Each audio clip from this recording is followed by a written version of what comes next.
You're welcome back to Newsfile. This is your most authoritative news analysis show. Is brought to you by Bank of Africa, strong as a group and close as a partner. MTN, welcome to the new world. Everywhere you go, MTN is there just for you. Sasol spray, fresh and powerful. Star Assurance, they've been creating smiles since 1985, and they call you to join them celebrate 30 years of solid partnership. Lipton Tea, that's your #1 tea brand all over the world. Yum Vita, it's the delicious way to grow. Raging labor agitations, but more importantly, that of the doctors, will take center stage this morning for the greater part of the discussion on Newsfile today. The calls and the agitations, are they justified, or they are just acts exposing greed among our workers in the country? And also the GMA, the government, their standoff. When will that end? And the president's comments about it, it does appear the president, excuse me, but with the greatest respect, that he was clueless, that he didn't know that this negotiation was for 2016. Is that really the case? We'll find out a lot more about all of that.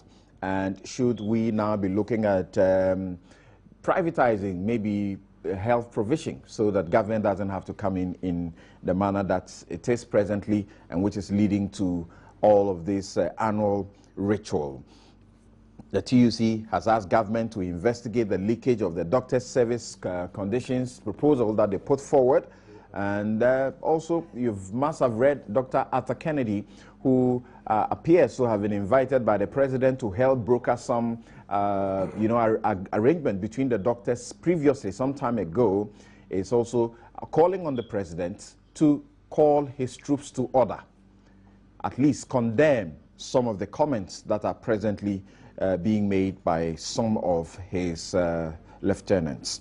Okay, and then we would look at the 40-year long-term development plan for the country. It does appear that there is a certain, good number of the populace that is against it. What are their reasons? Very interesting reasons. We'll share them with you. Thank you very much once again. Your views and comments are welcome, as always, to this show. MTN 14, or all networks really, 1422. 1422 is a text line. The show is coming to you live from the Multi-TV studios here at Kokomlemle in Accra, and it is live on Joy FM, it's live on Love 99.5 in Kumasi, and all over the country. We are on over a dozen affiliate stations. You can listen to us all over the world on myjoyonline.com or multi-TV world/streams. Subsequently, the show is available on your ABN television in London and elsewhere in Europe, on your ABN television, Sky Channel 236. Thank you very much once again. Now, I'll introduce to you my guest, and we're going to be speaking to quite a number of people on the phone lines. And my guest already seated, Egbert Fabel Jr. He is a legal practitioner, and he has some very strong views about the ongoing strike, and has some even additional proposals for the doctors. The doctors appear to have missed a point, and he wants them to include it in their proposals. Egbert, good morning and welcome to the show. Also joining us is Charles Bawdua. He is a legal practitioner and with a focus on labor. He's a labor consultant. Good morning and welcome to the show. Good morning, sir. Thank you very much. See you around the court most of the times, dealing with labor matters, and you go to the Labor Commission and you meet him. All right. Also, with us in the studio is Dr. Justice Youngson. He's Deputy General Secretary of the Ghana Medical Association. He was on the phone last week on the show. Good morning. Good morning. Thanks for joining us live here in the studio. It's my pleasure. Great to have you. And also Kofi Adams. He is the national organizer of the governing National Democratic Congress, the NDC. Kofi, good morning and welcome to the show. Good morning. Right. We will be speaking to a number of other people. Nimoy Thompson, who who is the Director General of the NDPC, will be joining us here in the studio for our second part of the discussion. We'll be speaking to the Ghana Health Service and a number of other persons that we must hear from as far as the strike is concerned, concerning the doctors. But Charles, maybe I should start with you. And on the general, industrial front, it does appear that things are falling apart and nothing seems to work. We've heard from the doctors, and we know how this is causing their country to bleed now, as in very sad scenes that we see, very terrible scenes we see from the hospitals, and we hear on radio people who literally are dying, and I'll be sharing with you some of those videos and messages, literally are dying and begging that doctors should save their lives, and they're being turned away from the hospitals. Doctors sat in the studios of Joy FM yesterday, and some of them were shedding tears, but they said, we can't do anything about it. Very, very, very harrowing experiences. We are hearing of TEU, we are hearing of the pharmacists, we are hearing of nurses. What's wrong? Well, Samson, let me say good morning to your listeners and viewers. I must say that it's most unfortunate what we are witnessing today. I think that it is basically as a result of the desire of every worker. It's a natural desire to get more for his work done. It's also as a result of the employer's desire to keep a lot of profit. So it's like a tango, both pulling at either ends. That's basically the reason why we are in this trouble. But this notwithstanding, I think primarily that it is also because we have sort of abandoned the framework that we have put in place for the resolution of all these matters. These are matters which will naturally arise, and so far as there is a relationship between workers and employers.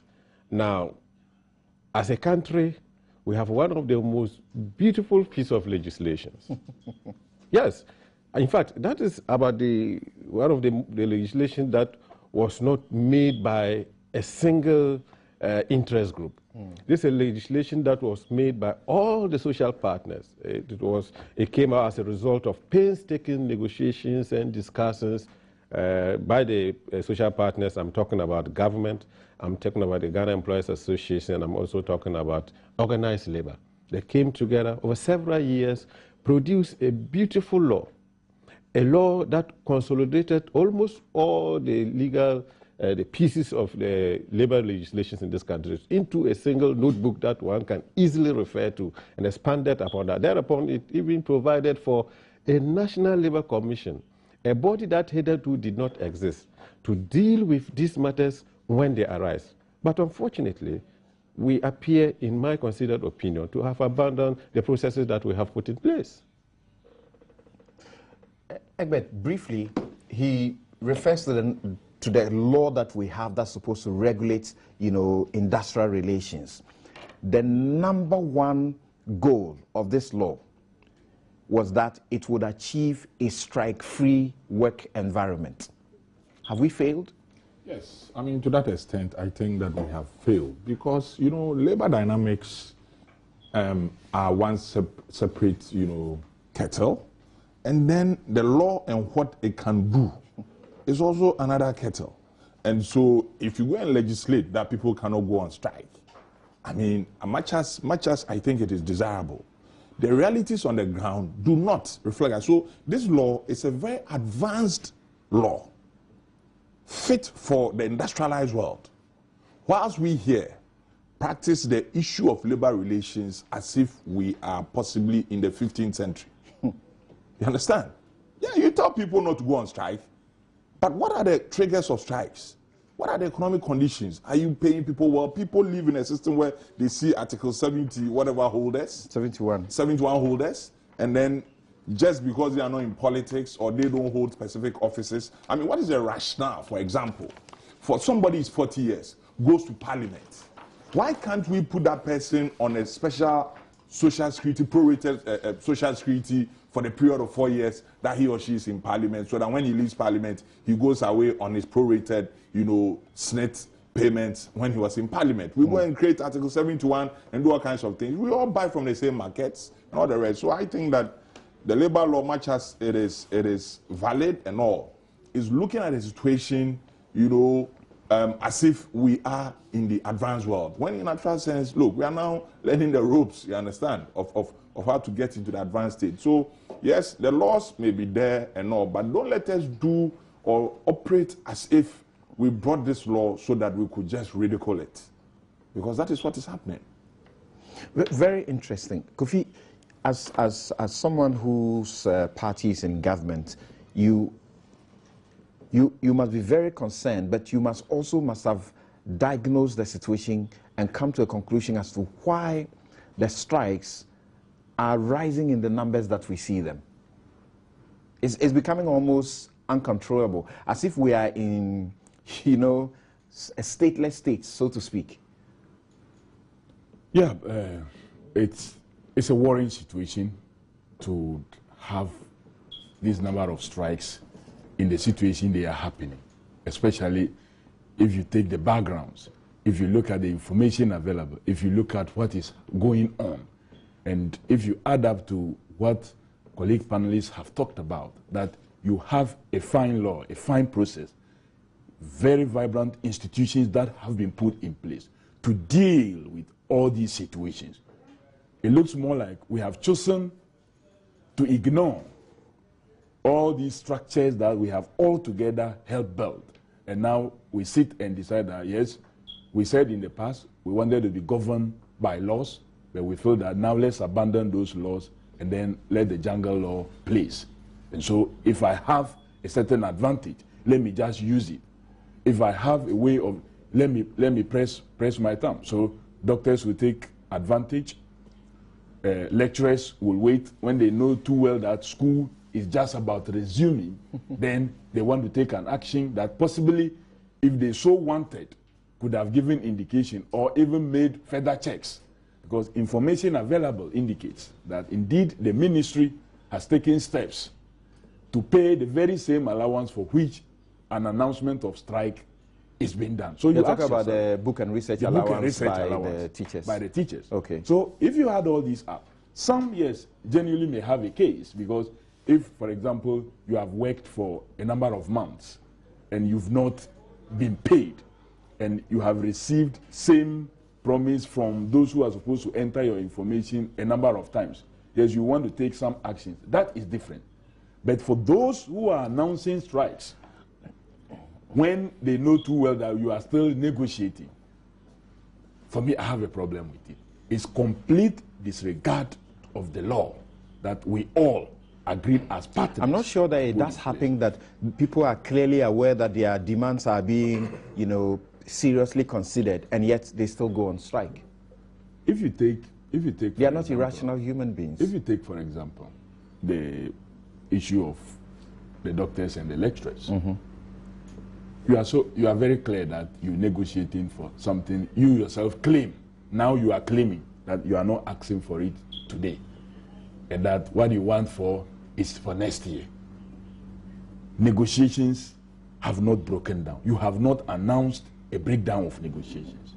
It means you are still in the process of negotiating. You have been meeting, albeit a stalled process that you think that is going slower than you expected it. But it has not broken down. You have not, as a party, announced to the country that negotiations have broken down. So if it has, you will invoke the next level of what? Negotiating. That as far as you're concerned, it is fair that a process that started sometime last year, was it October or even before October last year? It could not have been. That, as we speak, still has not been resolved, and that's not grounds for them to want to get out of that negotiation. It could not have been before October. Okay. It could not have been. If you look at the various stages, the numbers. It would have been November then. It would have been November then. I remember quite clearly. Even that, I'm not too sure. The doctor is here, the deputy general secretary is here. He may give us some. But even that, there are so many issues that we've boxed together. there are issues of different levels. The November issue is different from what is being dealt with today. The book and research allowance by the lecturers. Yeah. You've heard about it since when? But you are aware that the book and research allowance has been paid over the years. It reached a point where government thought that the money seems not to allow lecturers to be able to do any serious research. And so a research fund should be established where you can apply for and get significant amount of money as a team to do a proper research. And they had a problem with that, They had a problem with that. And so negotiations have been going on that. The engagement was not there, that they thought that they were employed with those conditions. And so if the employer was to vary it, there should be some kind of what? Negotiations, which I understand has been going on. But it has not concluded. The workers at the psychiatric hospital, the ministry, let me just finish this they one. had to give an indication that they wanted to demonstrate. Let me finish. No, you see, I'm just trying to help us with a certain chronicle that gives you an idea why it gets to the point for them to take the actions but let me finish that of the election. You realize that in the course of the negotiations, the Ministry of Education, which is responsible for the universities, have taken steps to continue the payment of what? The book and research allowance as it stands, whilst arrangements are going on for the research fund. So basically, you don't see the reason for the strike on that front. For the nurses at the psychiatric hospital, yes, I can understand them, that you don't work for such a long time and not be paid. And this is where our civil service system, the processes that we have to go through, the delays. I have worked in the public service before, and it's more like people who should input your information behave as if they are doing you some favors. You go there and they tell you, oh, the computer opens only at a certain special time. Your accounts officer in your school or wherever you are also misbehave at the institution where you are working. They don't want to move when they are supposed to move, delaying. It is not that sometimes the money has not been allotted for the payment. Okay. But you have to go through a certain process, including biometric verification. Right. But you certainly will agree that it is not justifiable for house officers to wait for 11 months. They start to picket before they are told that we'll pay you in the next 2 weeks. And like I referred to the psychiatric hospital workers also had to start agitating before we go there and give them an assurance that we'll take care of you, so don't worry. How can and some the pharmacist? How can some were paid? It means that some institutions suffer some kind of inertia when it comes to acting. How can some doctors were paid? It's not like all of them have not been paid. Interesting. Some acted appropriately, so they got paid. Some did not act in a way that they should. You remember that even at the time they were picketing, the idea was to pay those whose information have been inputted into the system. But the doctors insisted, no, we want all. It means that the slow nature of capturing our information when we are employed is a side we should be looking at. Is it possible to make it faster? The introduction of biometric system, will he solve it so that you employ somebody, you pay the person, hopefully by 2 months latest, instead of such long period, because that even put a pressure on the one paying, and it results in the bringing in of ghost names and all the other issues. Now, Doc, to start with, and using that to now begin to zoom in properly into the issue with the GMA and governments, your employer. What people want to know to start with is, why did we get to where we are? The basics. Well, Samson, you see, we are where we are basically because of the attitude of the employer or government for that matter. My senior Baradia was saying that the processes that have been put in place, we've basically abandoned them. But why is it so? It is because the employer feels that, one, he sits as an employer, and two, he sits as government, and decides to take a posture as and when it pleases them to do things that they feel will suit them. You talk about the state institutions like the National Labour Commission, who are supposed to be part of the processes. They don't even have funds to run. We all go there. How are they even going to say enforce their decisions? And most times these decisions They that have are been enforcing their decisions. No, What's in your my problem case, with that? they have not. Last week I told you, and there's documentary evidence. You see, they will tell you they don't even have the funds to even go to court. So when they give their decisions and they cannot enforce them, then the workers are back to square one.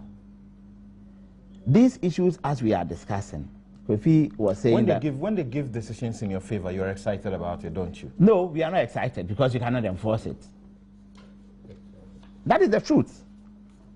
Look, if you give a decision, excuse me to say, I get excited today. But when it comes to the reality, as in the implementation, you cannot do it. You haven't given me a decision. So for us, anything that they do out there for us, we are not excited because ultimately, the issues are still there. Look, let me give you just a quick one. A good example I want to We went on to the single spine pay policy in November 2011. Okay. From that day till now, our pensions have been reduced against all the labor principles, the rules of even the single spine pay policy itself. The National Labour Commission has spoken, but they have never been able to enforce it. So as we sit here, I am still losing as an employee. So what is it? Our conversion difference. So what is the Labour Commission telling you? That they don't have the funds to go to court to enforce the decision because that's what they are supposed to do? Well, for me, they are basically like multifaceted, issues. One, they will tell you they don't have the funds, and even where their own persons will have to go, they don't. And for us, our decisions, as have been handled over the period, we have come to the point where we've concluded, and we are very right, and we've told the Labour Commission that we think in some instances they've connived with the state to deprive us of the very rulings that they've given. Because if you won't go to court to enforce, let's say maybe you are short of funds, then the government itself sends you to court wanting to quash your decisions. You have lawyers at your outfit. You don't even file a single document. You don't go there to even defend yourself or even tell the court how you arrived at the decision, the processes, because those are your processes. As an interested party, yes, I go, but I cannot defend you to a certain level. At some point, we were even pleading with the court to give you the last opportunity to come. And the court was of the view that, look, this matter has been here for too long. They haven't even entered appearance. They haven't appeared in court in person or even by a representative. So what extra time do you want to give them? And we are talking about periods sometimes up to a year. The judge will have no option than to give a judgment in favor of the state. I mean, under these circumstances, what kind of labor relations are we practicing? These are the key issues. They will also tell you that, look. It's very interesting that they may complain about, lack of funds, and so they are not able to go to the high courts to enforce their decision. The law is that when the Labour Commission sits in a compulsory arbitration with an essential service provider like the doctors, that arbitration, the award they give, is final and binding. And if the other party, there's a party that doesn't want to stick to it, they have the right to go to the high court to enforce it. And he's saying sometimes they don't do it, they just don't come to court. How much at all, let's think about it, Charles. How much will it cost for the Labour Commission to go to court to enforce a judgment, an award? Something. No, just, I'll come to you. Yes, I'm still with you. I'm sure he may have had a similar experience. Okay. Since he's always... No, but tell us, how much will it cost to enforce a judgment, an order of the award of the, the Labour Commission at the High Court? Something. I concede that National Labour Commission is overstretched when it comes to the legal stuff. Let us recognize that this is a Labour Commission that has a single office nationwide. And all cases nationwide that ought to be handled through the National Labour Commission come there. They are constrained. Now, what has happened as a practice is that when National Labour Commission gives a decision in your favor, and because of the limited number of lawyers, the party will normally apply to the commission to be allowed to provide legal services to enforce the decision. That is what I have done in several cases. Okay, so what you're saying is that if they give an award for the doctors in their favor, yes, And the Labour Commission itself is not in a position to go to court to enforce it because the government, their employer, is not abiding by it. They can apply to the commission and then take it upon themselves to have it enforced in the High Court. On behalf of the commission, yes. All right. That has been done several times. Okay, so why don't you take that option? Technically speaking, that is a negative approach. You are a state institution that is supposed to be funded and resourced properly by the state. You are now saying that individuals should now fund that institution. It is because government intentionally refuses to fund them, give them the needed resources for them to function properly. And two, if government takes the National Labour to court, wanting to quash their decision, is he telling me that I should go and hire lawyers for them? No. You see, there are two aspects. We're talking specific to a situation where you have been given some fruits to enjoy. Yes. And someone is standing in your way. Yes.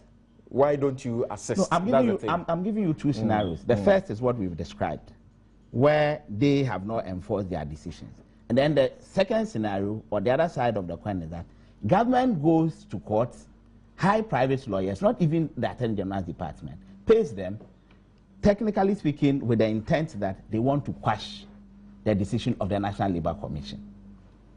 Because that is the order they are seeking the court to do. Now, the National Labour Commission that has been sued, are you saying that I, as an independent person or an interested person, should now go and provide legal services for them to go and defend themselves? Okay. Now, I want us to stick to the details of your case and why we are where we are now. But Egbert, is the proposal by Charles not spot on, and are there not many people like him, he says, he helps other groups to do? You see, I think that in this country, we are specialists, in failure. We are specialists in failure. This is Moreno to Wenger, right? But let me borrow from him. You set up all these structures under law, and then, as is the case, you disable, technically these structures like the Labour Commission from being able to do its work. What will it profit a nation to empower a Labour Commission to do all that it has to do to, stabilize industrial relations and bring sanity into labor matters, only for it to be disabled from going to court to enforce it? Should we also not then look at this law critically and say, look, for whatever reason... situations, are there not, a few special situations like as it applies to the essential service? There are a few special situations, but you see, once you say there are few and you add special, it means that it is beyond the norm. So is it not possible for us to look at a situation where the arbitration tribunals and what have you that they have will be given the powers of a high court, possibly invite, let's say, 1, 2, 3 high court judges to do that? You understand? Of course, it will still be subject to the supervisory jurisdiction of the high court. But because of the competency of, let's say, a high court judge, right, they will do all in their power to ensure that as much as possible, the law reigns more than any other consideration. So that we can circumvent some of these little things. A bit of a review of the law, and that was one of my proposals. Wow. Now, but let's come straight to the point. When did you start going to your employer, government, and asking for what? Okay. Samson, let's look at it this way. Let's say from the inception of the Ghana Health Service, that is 19 years ago.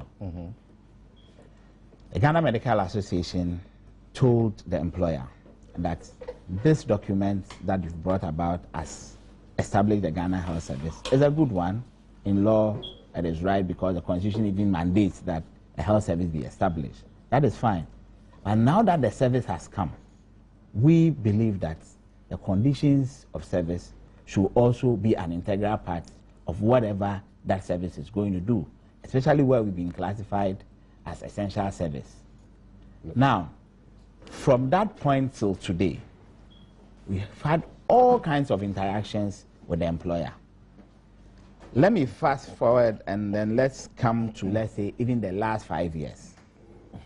Go to the National Labour Commission. How many times haven't the JMA written to them about issues to do with our conditions of service as outstanding issues that ought to be dealt with?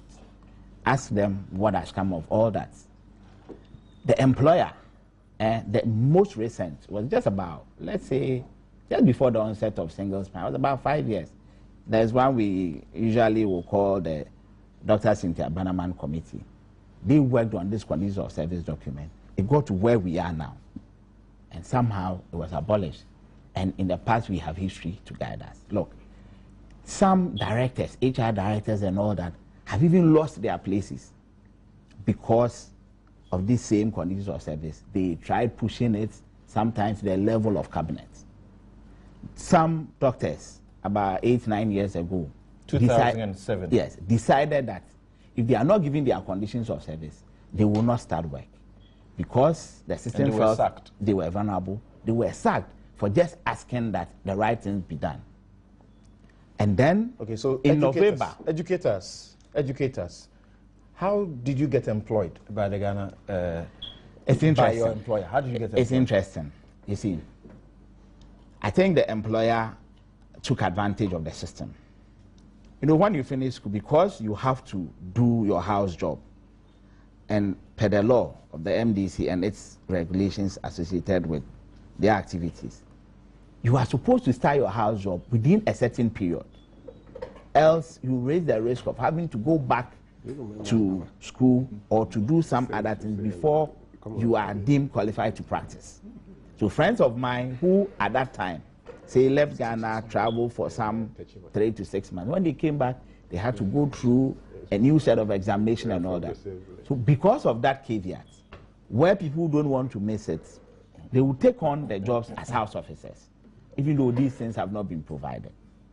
And that is the beginning of the problem. So loosely speaking, the house job is like your national service, but it is a prerequisite for you getting your license to practice as a doctor. You have a provisional license when you start off as a house officer. And then when you are done, you then get a permanent one. Okay. So the employer takes advantage of that situation, and then most times they say, oh, you know, we need people and all that. Because as usual, people who are out of school will go through this. Then, at some point, when you are becoming a medical officer, because you're already in the system has employed you already, you are given another appointment letter. And unfortunately, I don't have some here. Some of them will state baseline your salary and where you are entering, your entry grade. And then you see another clause that will tell you that in due course, say the board, let's say if you are talking about the teaching hospital, the board will give you your conditions of service, as in the details. So the board of the particular hospital you are posted? Yes. Let's say Kolebu, for instance, okay, or Konfanoche. Sometimes you have that clause inside. That so you are employed before your conditions of service are determined? But it is stated that, oh, in due course, the board will communicate that to you. That never happens. Then the third leg of it is that the doctors themselves, because they also know that the mother body, the JMA, is also fighting to get that document. Most times we will say that, okay, it's like work in progress, so let's go on, let's save lives. But that is where I think that, in all honesty, probably we should have rejected this a long time ago. Now in November, that is the beginning of this current impasse. Kofi was saying he doesn't... November of 2014. Yes, Kofi was saying he doesn't think it's that long. But I'm sure your studio, you can get your producer, they can bring all the releases that we've brought out. And we copy this to everybody, including the president of the state. We copy them to parliament. Everybody, all the most important institutions in this country, we serve them copies. And we have evidence to show. In November, the Medical Association held its annual general conference in Takrady. This is November 2014. Specifically, 9th November, we came out with this release after the business session, where the General Assembly decided that, looking at all the provisions in the Labor Act and all that we've done, in terms of time, you don't even need to go beyond 2 months. You stretch it and say 3 months for the employer to deal with issues that pertains to essential services. We considered all these things and decided that we'll give the employer 8 months. We gave the employer 8 months, and Samson, you know what is sad? Sometimes people are quick to talk about politics and all that, but they forget the genesis of the issues. When we send this communication to the employer, in some instances, they did not even acknowledge receipts. Yes. Then, 5 months after we've issued that communication to the employer, nothing had happened. So we sent a reminder. This time around, the Council of the Medical Association met at a juicery in the Ashanti region in March and sent a reminder to the employer that, look, we sent you this thing. We know you've received it because even on air, people like the Ghana Health Service, Director General, the Minister of States, and all, they've all made pronouncements to that effect. So at least we know you have that document. You still have not acted. You have not even called us or even acknowledged receipts. Please be mindful of the timelines, because if you don't act and we get to that point, we'll also be compelled to act the way we want to act. It was only after that period that the minister quickly came up, put up a team. In fact, initially it wasn't even a team. It was some, document that was thrown out there. The media were brought there ostensibly that is supposed to be a condition of service. All the health I remember unions, that one, yeah. Yes, all the health unions looked at it. No, not the latest one. This was somewhere. No, the first one, I remember. First one, yes, Cleaver House. So they looked at it and said, no, this cannot be. Luckily, that's where you ask for time to go and study and get back. Not really, but we are almost there. Luckily, at that same function, the Public Services Commission was around. Fair Wages and Salaries Commission was also invited. The Ministry of Health, the Ministry of Finance, and Employment were all at that function at Cleaver House. This was somewhere April. So we took the decision that, okay, the Public Service Commission, the Fair Wages and Salaries Commission, the Attorney General's Department, and the unions should put together a team to look at that document and then come up with what has now become known as the framework. This was done and presented to the ministry. I was part of the team. To our surprise, we were going for our meeting in Cape Coast. This was at the end of May. Suddenly, we get information, because I was sent a mail, that the minister, who had then come into office as the health minister, has extended the period for that technical committee by another month. And then we said, what are they talking about? Because we are members of the committee. That is where they said, you know the job is done. My president was the co-chair. But in fact, he was not a chairman, he was just a moderator, because there was a convener who is the deputy director of human resource at the ministry. So we wrote back to the minister and told him that no, as far as we are concerned, that work has been completed and submitted to the ministry 2 weeks earlier. And the committee has not asked for any time anyway. So what is the basis for that extension of time that he has granted? That is when we knew, as usual, the politicians are back to their old tricks. Because we've worked that part before. We resisted it, and then in the process, that meeting that you were talking about, he conveyed one, put all the media people there. We had no information. We heard the Labour Commission was looking for us. We went there. All that the chairman told us, the minister has called him, and that we should go back to the ministry. Hopefully, our conditions of service will be signed. We said, what are they talking about? Because we are parties in this matter, and we are not even aware that something is going to be signed. We got to the ministry only to see that fanfare going on, and then we told them no. Even the said document we haven't seen, will not append our signatures to them. And this was not the GMA alone, but all the other unions. The ministry was forced to come and apologize to the people of Ghana. When you say other unions, which ones are you talking about? The Health Services Workers Union, the Government Hospital Pharmacists, the nurses. Okay, and all of these groups are the ones that we are hearing now are also, getting back on strike. Yes. So we finished with that phase. Then came in the nitty-gritties of doing the negotiations proper. Because per the kind labor rules that we all work with, these unions have collective bargaining certificates. They negotiate on behalf of their people, their members. Doctors cannot go and negotiate on behalf of nurses. That is the law.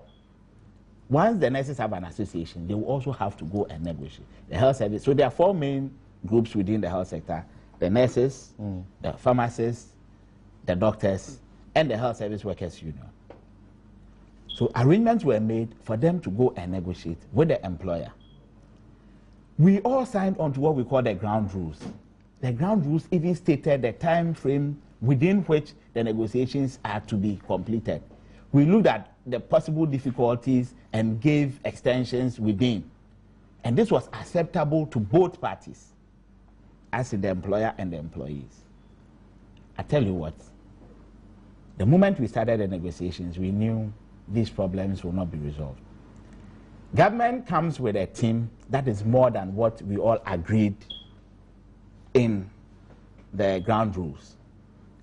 And then we said, what? You said we should come with 10 persons each. Now you have come here with almost 20-something people.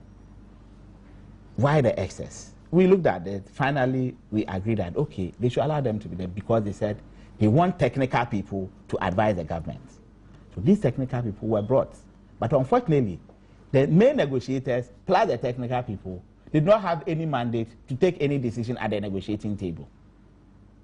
So basically, we just wasted the period till we were prevailed upon.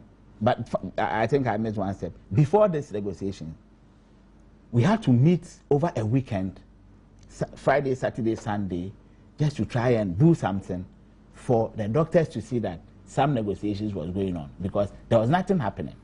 Then we had a deadline of 30th June that had been communicated to government as far back as 9 November 2014.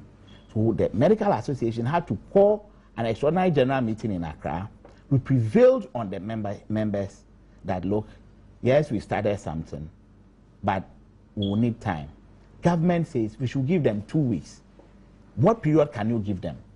The people said, if they said 2 weeks, the ground rule says this long and all that, plus an extra 2 weeks, we think that should be sufficient.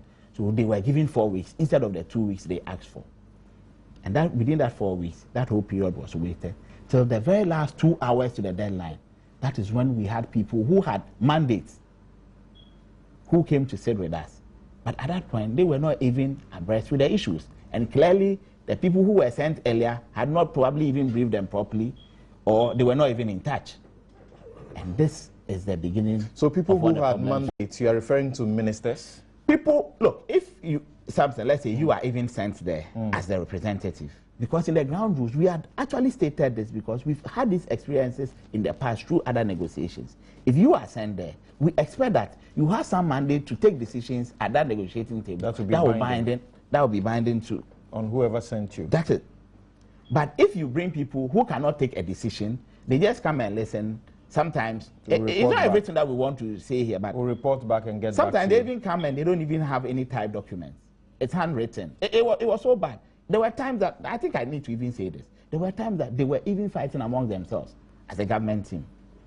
Interesting. Yes. So now this is where we are. We now know, also presented your proposals. Yes. At what point did you present these proposals? Look, we were asked by the employer to submit our proposals to kickstart the negotiations. And we did it the very same day we were asked to present because we were a group of people who were ready to do what is right. So we did it the very same day, yes. And this was June 19th, is it 29th? Yes. Okay, June 29th. This was a day before our deadline. Remember I told you that when they realized that there was nothing happening, we just had to do something for the people to know that something has started. And we provided it to them. Okay.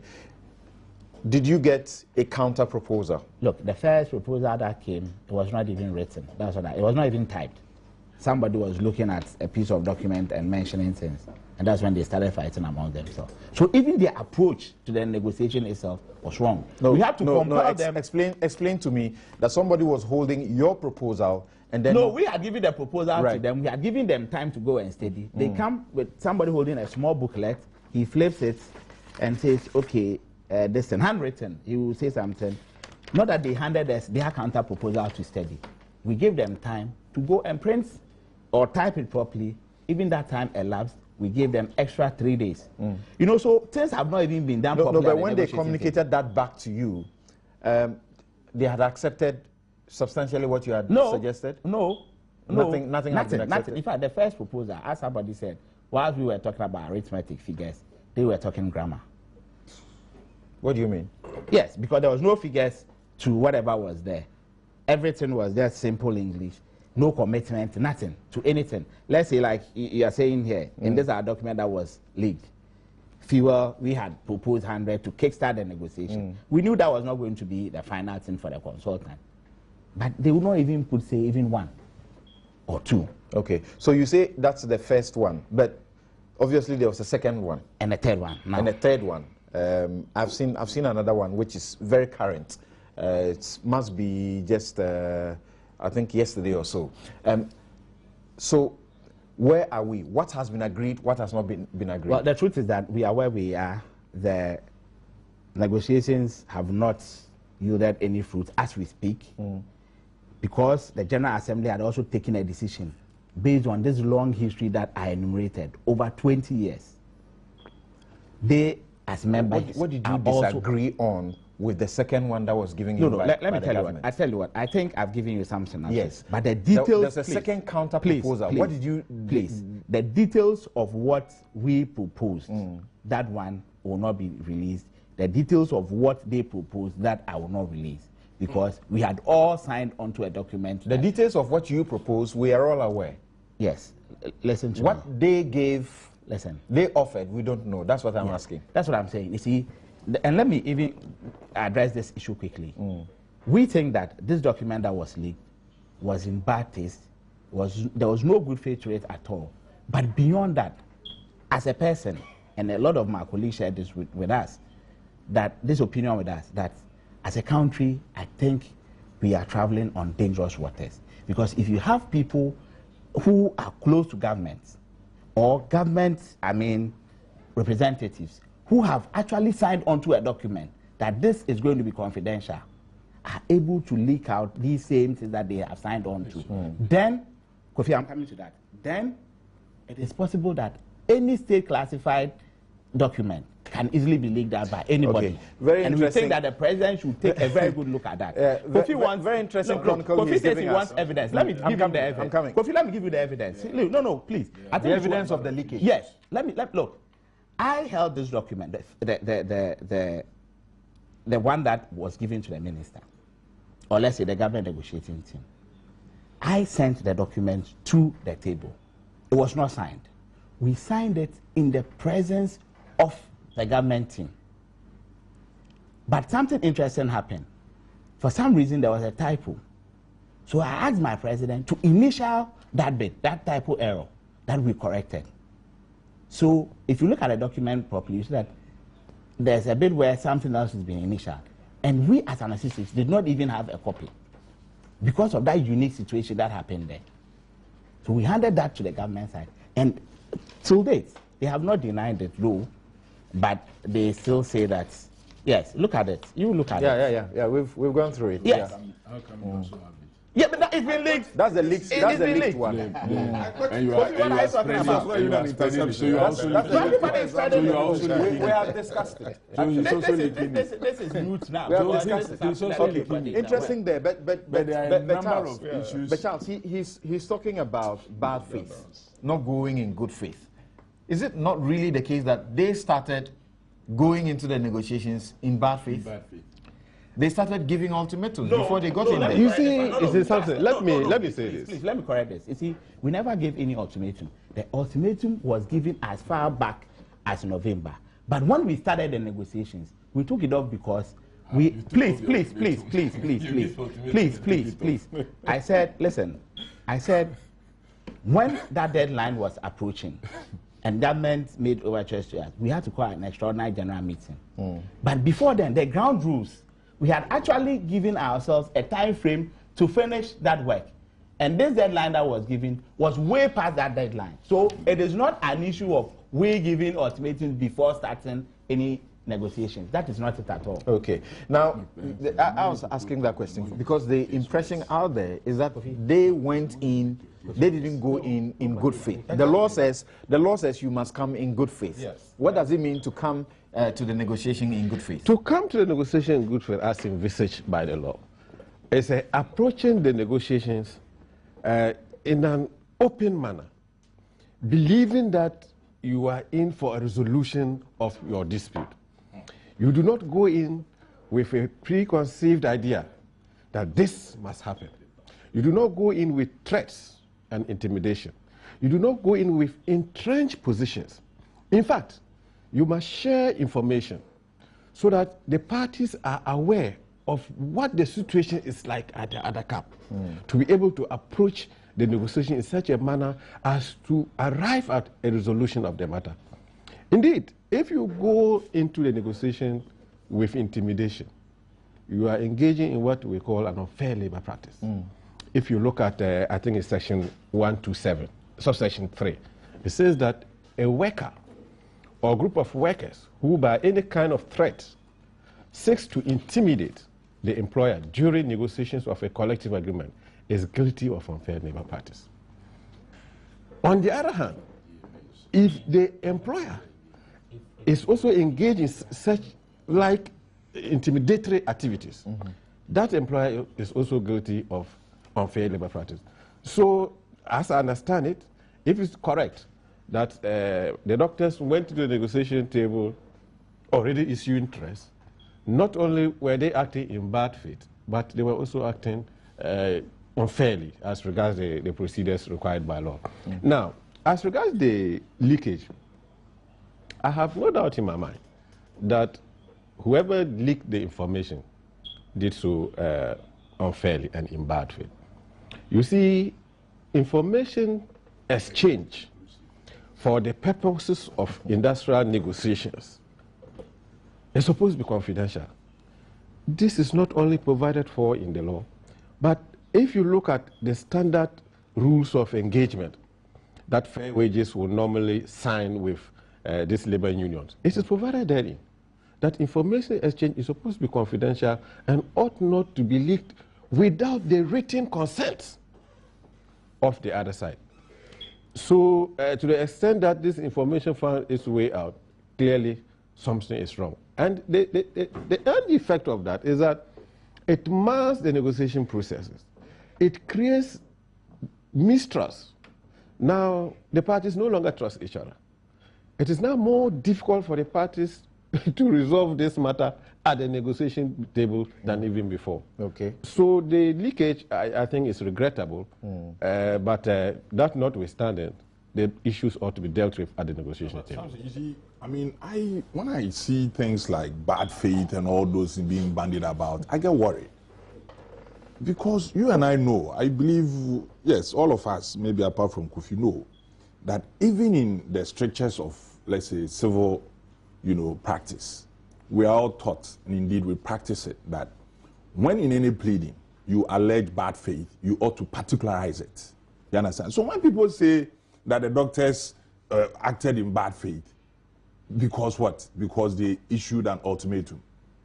But if you are dealing with a reticent employer, with a recalcitrant employer, and you get to realize that from the sacrifices you've made over a period, over decades, as he's saying, the only thing that will make the government sit down with you is to go on strike or issue an ultimatum. Who says what? So if you provide for in the law that, yes, you issue a threat and all those things, unfair labor practice, so what? Me, I like cause and effect. Okay, so they've done that, so what?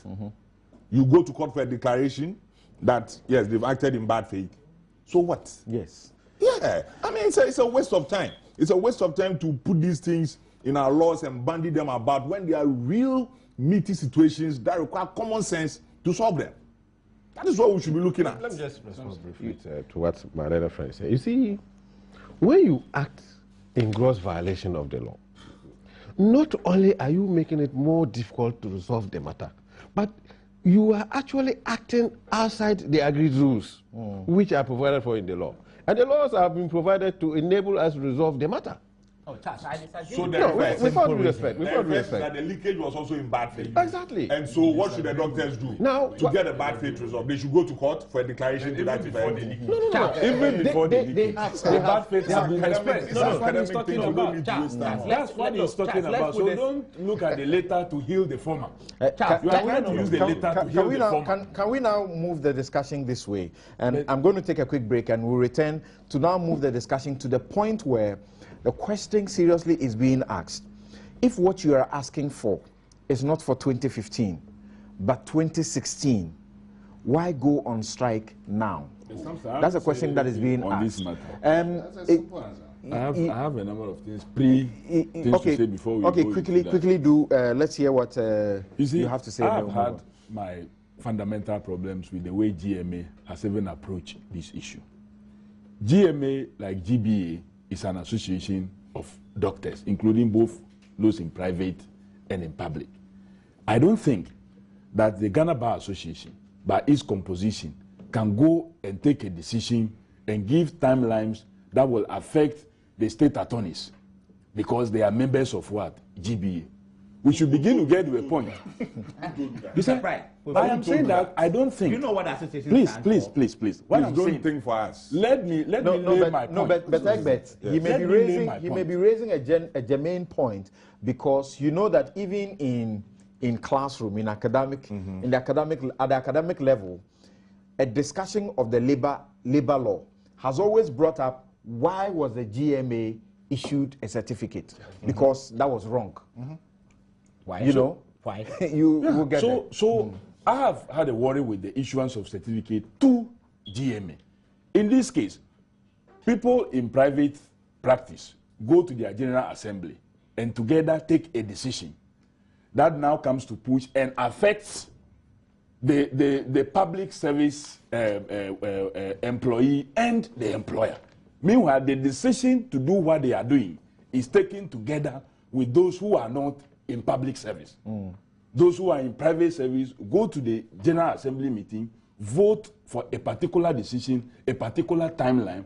When they are not affected, I have a worry with that. And we should please let me. I have raised my point. Whether you think that there's absurdity or not, that is your view. When it gets your time, you can talk about the absurdity. But I've listened to Dr. Youngson, and he would have seen the wisdom in the Minister of Health asking for some extension for that technical committee to do some further works.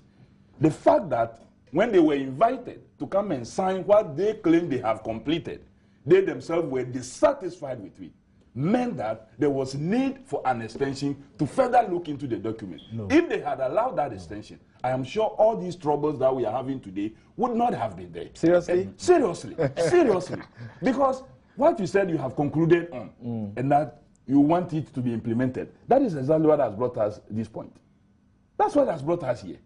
Because he said when the minister have you heard that that was the framework. That is a that was the framework. I'm saying that. That was the framework. I'm saying that. And that they were requested to submit their proposal. They submitted their proposal. Yes, the first time government team met them, it didn't have a counter proposal that was envisaged. You see, yes, the first time you may not have, but subsequently they had. No, after you've been given one, you're supposed to reply to that. They agreed to some of their proposals. Dr. Youngson knows that some of the proposals have been agreed to. Those that they have not, they are referring them to go back to a point where they should be. Are you aware that there is a public service joint negotiating committee going on those other provisions under Article 2 and 3? Are you aware that that is going on? And we cannot take out the doctors alone and say that let's negotiate with doctors, let's negotiate with this or that, when there is a structure in place that is dealing with all those people who have been employed into the public service. Is that a government communication that they rejected? We create laws. No, can you answer that question? You are lawyers. Is that a government communication to them that they rejected? Of course they are aware. They are aware that is. That's what they are aware. No. But Samson. Okay. Let him come in briefly because this one is direct. Let him come in briefly and then we'll move on. I am a member of that body, the Public Sector Joint Negotiating Committee. I am a member at least the last 5 years. Now let me tell you what is happening. You see, people like Kofi come here and throw dust into the eyes of everybody. Please. These so-called categories 2 and 3 as we speak, the body has not even accepted them in principle. It was only because of the GMA strike that compelled Mr. Smith. Please, I'm telling you, please, let me give you the fact. Let me give you the fact, Kofi. How? Let me give you the fact. No, but it's not giving facts. Please, hold on. It's subjective. Hold on. Subjective. It's not facts. So you shouldn't say facts. Kofi, thank you. Hold on. Yes. Only yours. I am telling you that it was this problem that compelled Mr. Smith Graham to call a meeting on this matter. And let me tell you what is happening. The body, in quotes, agreed that we'll try and see how this categories 2 and 3 things, as proposed, will be harmonized. A subcommittee was put in place. The subcommittee finished its work March 2014. It included 5 from the government side and 5 from Labour. That document was never tabled before the bigger body for the proper adoption of whatever they may have done, or additions or subtractions or recommendations to be accepted. That was never tabled. To the point where this year, January, February, when we were doing the base pay negotiations, we had to include it as one of the outstanding things that will have to be tabled before the House. Latest May this year. And that was never done. We all signed onto a document. It was only when this thing came out that suddenly the chairman of the subcommittee was asked to come and present this. And this was just a week ago to the committee.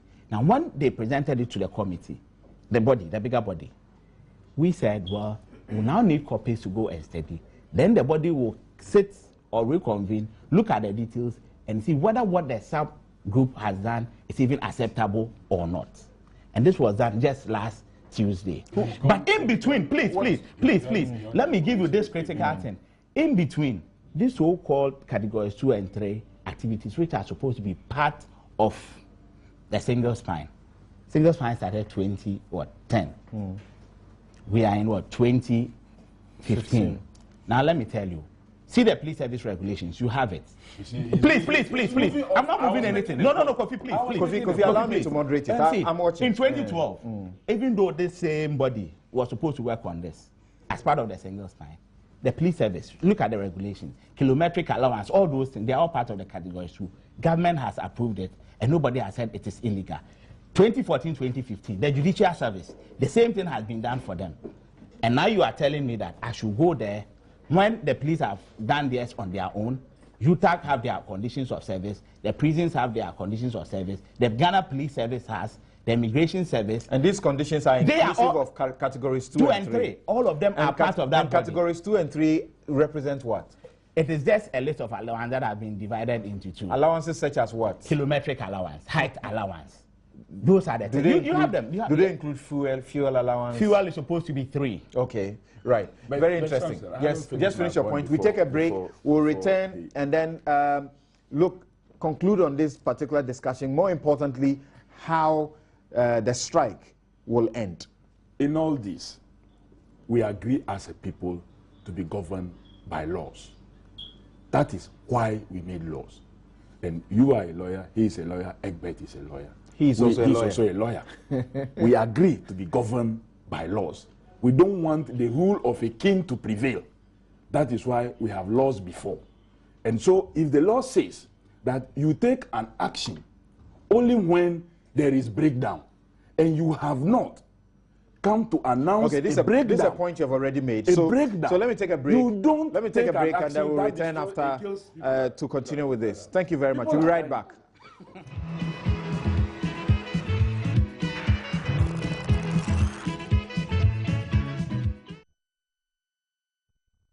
You're welcome back. This Newsfile, your most authoritative news analysis show. Very shortly, we'll be putting into perspective whether they can go back to the negotiating table, because the president has made comments that some believe that those comments would further worsen the situation, and that the doctors are unable to go back to the negotiating table. Is that true? And I'll also share with you some very exclusively exclusive what has been agreed on now by government for some of the doctors. Some of the categories of the things that they are asking for, some of them have been accepted. I mean, all of it. there's some portions that have been varied by the government, and how they have been varied. Well, I'll share with you to let you know whether, so that you also join us to think whether they are fair or not. Dr. Justice Yangsing is saying that it is unfair to leak that. I'm not a government person. Unfortunately, I'm not a party to the negotiation. Okay, all right. Go ahead. Okay, I'm not a party to the negotiation. You want him to now, a few of the messages. This one says, what is Kofi Adams talking about? Negotiation? Does the Labour Act not require negotiation in good faith? Who leaked the proposal by the doctors? Coming to equity with clean hands, indeed. Okay, from Frederick and Achimota. Why did Dr. Srebo and his colleagues suppress strike actions during Kufuor's government? I'm sure you're talking facts. Why do they always go on strike when there's an NDC government in power? Okay, factually, I think you're wrong and you ought to be told about that. Let's move on. This one is from Edwin in Medina. It says that the bluff by doctors would only stop if political party activists are banned from holding positions at workplaces, in unions or associations. From Asansko in Santa Maria? Santa Maria. Did the doctors say their proposal is for 2016? If so, why the strike when the 2016 budget is not yet in place? I think the strike should have come if the 2016 budget failed to capture their proposals. The demands of the doctors should be analyzed objectively, and the best option should be considered. From Tete Donko Stephen. Doctors cannot work alone. Anytime a doctor is called to duty, there has to be a lab man, a nurse, an anesthetist, a pharmacist, etc. Can any doctor work alone? Well, that's why all of them are there together asking for their conditions of service. They should reconsider their position. This one is coming from Kofi Kra. He's tweeting that good job done by doctor because he's exposed the incompetence of this government. Shameful truth. That's from Kofi Kra. And taking it on Kofi Adams in a way that I will not convey. Now, this show is brought to you, as always, by the candid sponsorship of Bank of Africa, strong as a group and close as a partner. MTN, welcome to the new world. Sasso Spray, fresh and powerful. Star Assurance, creating smiles since 1985 and celebrating 30 years of solid partnership. Lipton tea, that is your #1 tea brand. Yum Vita, the delicious way to grow. And when I'm talking about Bank of Africa, if you're looking for a banking experience that is without any hassle and which gives you the opportunity to be so excited about your banking life, then Bank of Africa is the place to go. And again, they have these banking products for you that you would like to enjoy. You can access Swift money transfers via Western Union, MoneyGram, and Worry. They have also the electronic banking products like B-Web and B-Mobile. And you can pay your fees and utility bills at Bank of Africa branches all over the country. Bank of Africa is strong as a group and close as a partner. Now, if you're desperately in need of the contact of any hotel or fast food joint or whatsoever business or service you're looking for, what you need to do is simply look for the MTN directory service. That is 1188. You can dial star 1188 hash, star 1188 hash, or simply call that number 1188 and get all the contacts you need from MTN directory service. You can also download the 1188 directory service app on the MTN and Google Play stores today. So get real-time information on service providers or register your business and get found by millions of customers.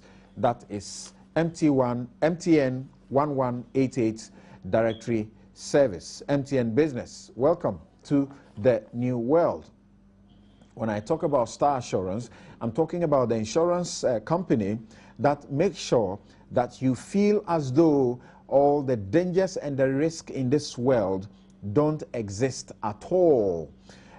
Insure with Star Assurance today and be part of the smiling family. Star Assurance, they've been creating smiles since 1985. So let's celebrate 30 years of solid partnership. Log on to starassurance.com or visit any of their offices nationwide. You can call them 030-224-0632 and enjoy solid insurance all round.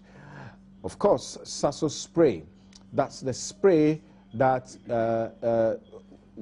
gives you the best of fragrance that you expect to have in your room. The mosquito coil is also smokeless, and the spray leaves a sweet lemon fragrance in your room till the next day. Sasso mosquito coil and spray is free from catarrh, headaches, and chest infection. So look for Sasso and enjoy the Sasso experience. Now, we'll talk about why they are going on strike now when what they are looking for is for 2016. So how did the president get it so wrong? By suggesting to them that he will not allow anything to be approved out of the budget. Now, let's hear what the president had to say.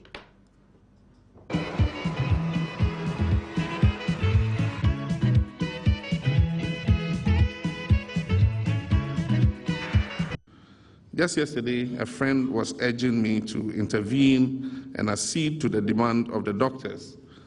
After all, there are only 2,800 of them, he told me. What he fails to realize is that there are 598,000 other public sector workers organized in 11 other professional groups, lined up and just waiting to see what the doctors come away with from the negotiating table before they put in their own demands. Ladies and gentlemen, this will adversely affect the single spine pay policy. Currently, other negotiations are ongoing on other categories of allowances at the Public Services Joint Negotiating Committee. Any agreements that are reached in respect of allowances or conditions of services would have to be appropriately captured in the budget. And I want to say for emphasis that I will not authorize any expenditure on wages and compensation not provided for in the budget.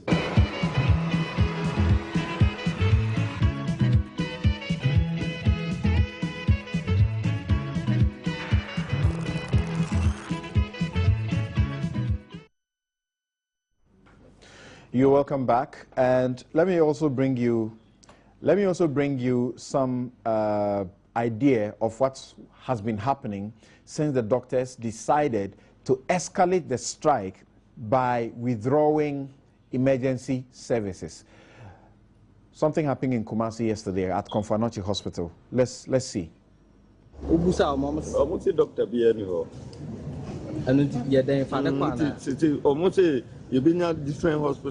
They said there is no doctor available, so we should find another hospital.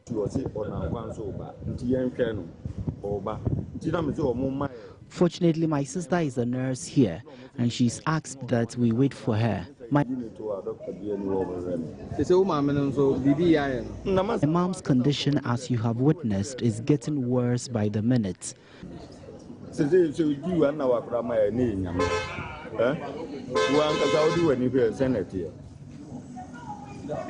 So for now, I will wait until she arrives and pray she survives.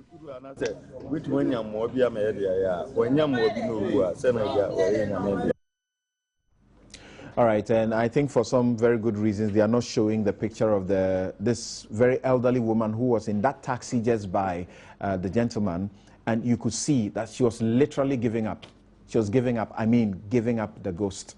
There was this lady sitting by her, trying to, prop her up a bit, and at a point, as if she had lost, she couldn't breathe, and she turned almost lifeless. And I don't know how else it will get to before things come to normal.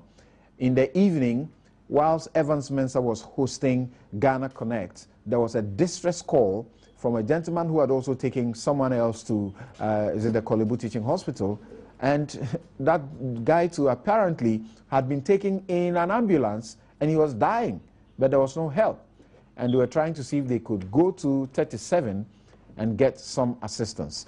I'm joined on the line by Mr. Kofi Asamoah, who is the Secretary General of the Trades Union Congress, is the umbrella, as it were, union of the unions in Ghana. Good morning, and thank you very much for joining us on Newsfile, sir. Good morning, sir. What intervention are you able to bring to particularly the doctors and their situation with the government? Before I do so, I think I've been following your discussions. And one area that I would want to restate has to do with the fact that labor relations are regulated by legal framework, institutional framework. Beyond that, labor relations is not only about law, it's about law in practice. That's right. So sometimes the attitudes and behavior of parties can definitely lead to the situation that we are in. We try to find out what has been the problem with the aspect of strikes, particularly in the public sector. And then we check, they are all mostly related to the implementation of the Central Spine Salary Structure. We found out also that the situation is due largely to government service agencies' ability to proactively address concerns of public sector workers. Then in this situation, I'm running at government institutions, and the institutions who are supposed to act swiftly don't do that. Currently, what we know for a fact is that human resource management in the ministries, departments, and agencies are just not there. They are inefficient, and we need to strengthen it, because some of the problems about people not being paid for a long time and all those things are as a result of people in these agencies, ministries, not handling human resource management effectively. As organized labor, particularly the public sector workers, we've been trying, and remember we made a statement on the leakage. The challenge with parties in negotiation leaking out is that, and particularly in the private sector, the labor law dictates that we should provide or we should share information. Take it for instance, if you are dealing with a private company who gives out all information about the company, and then say workers reached out to his competitors, it has a lot of implications. That's right. So sincerely, we ask that government should, it's not a good faith at all to have proposals or any form of information sharing given out. And that is why we're stressing on government doing well to function whoever, or investigate and stop such a thing, because it's not only the doctors' negotiation, it can bring frustration in all forms of negotiation. As you said now, there are several negotiations going on. Right. For us, we think now the attention should be drawn to how we can get the doctors back to work. What specific action do you envisage, or do you find will be satisfactory in respect of the leakage? We think that we thought that government should investigate, because we've been alleged that it came from its sources.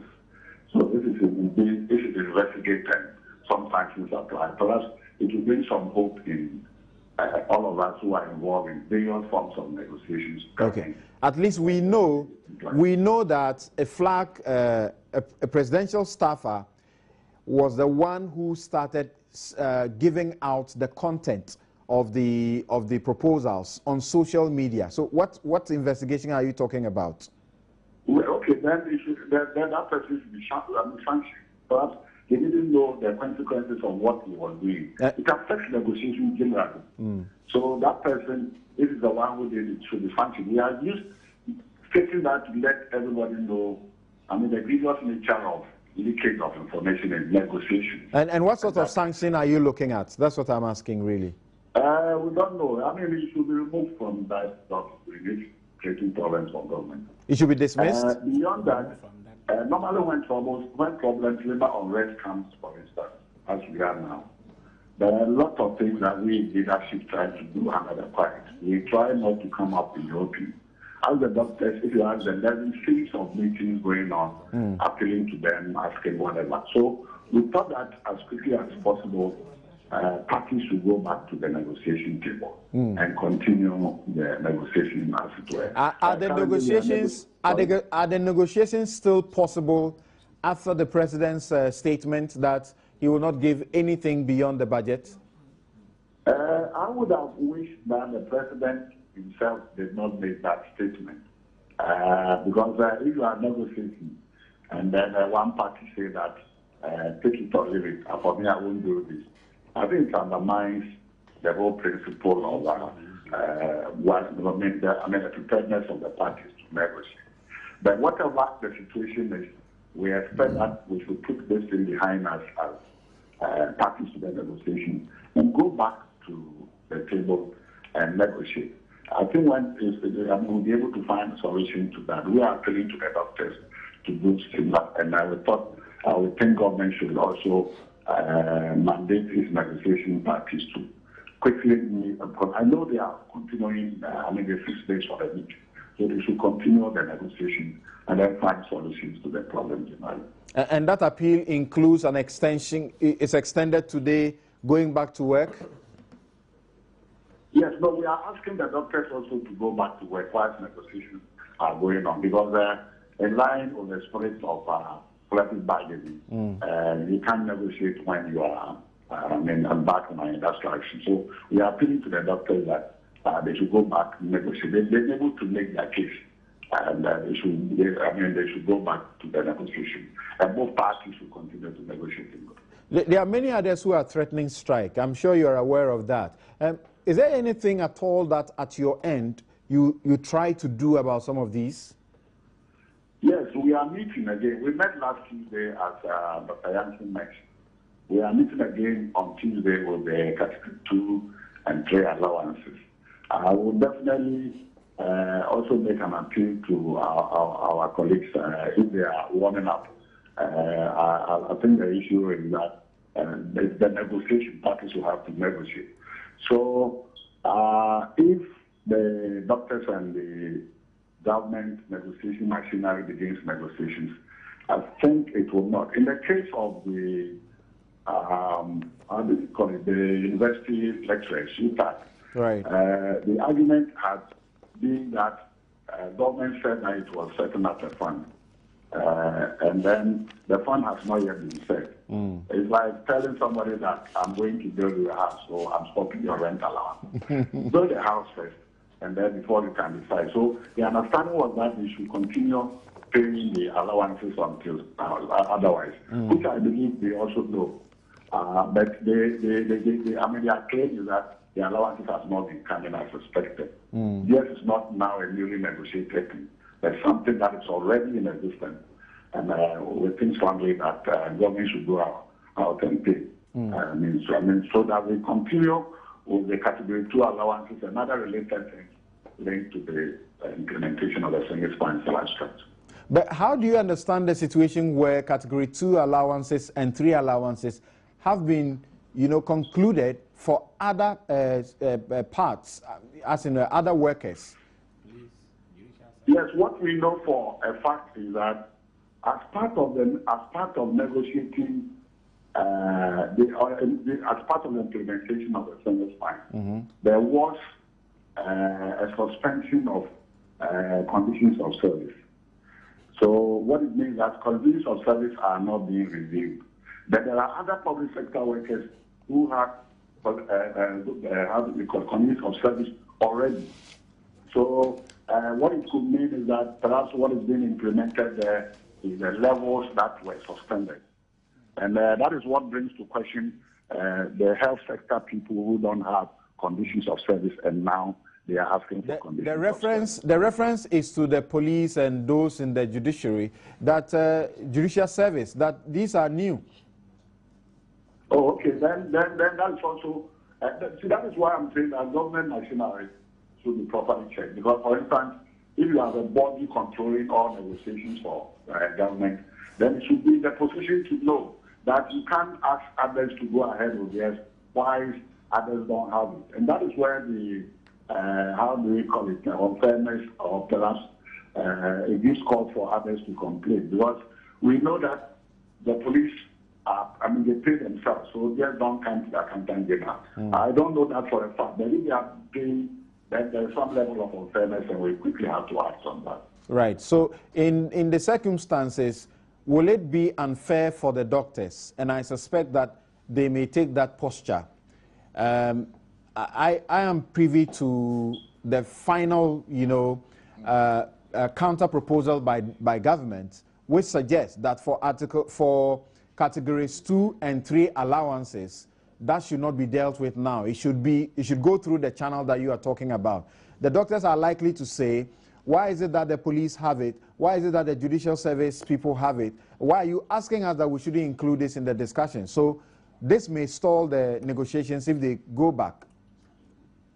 Yes, it's really problematic because we all know that there are common understanding of the implementation of the single spine to ensure that the objectives of equity and other things are acknowledged. The category 2 and allowances are allowances that cut across all will have to be negotiated at the level of the public sector standing joint negotiation machinery with the fair wages. Okay. Now, the allowances that are institutional specific are quite different. All right. Suppose this thing that has come out, which we do not know already, is something that should be tackled as quickly as possible. Because if you want fairness and equity, you can't have others benefiting theirs. Yes. And what it would then mean is that as quickly as possible, we may have to need to find a solution to that particular issue.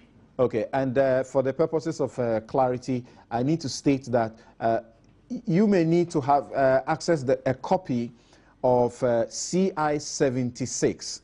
CI 76 is the Police Service Regulations, which is 2012, and which provides for the categories 2 and 3 allowances as well. And we know that 2012, that is after single spine had taken off.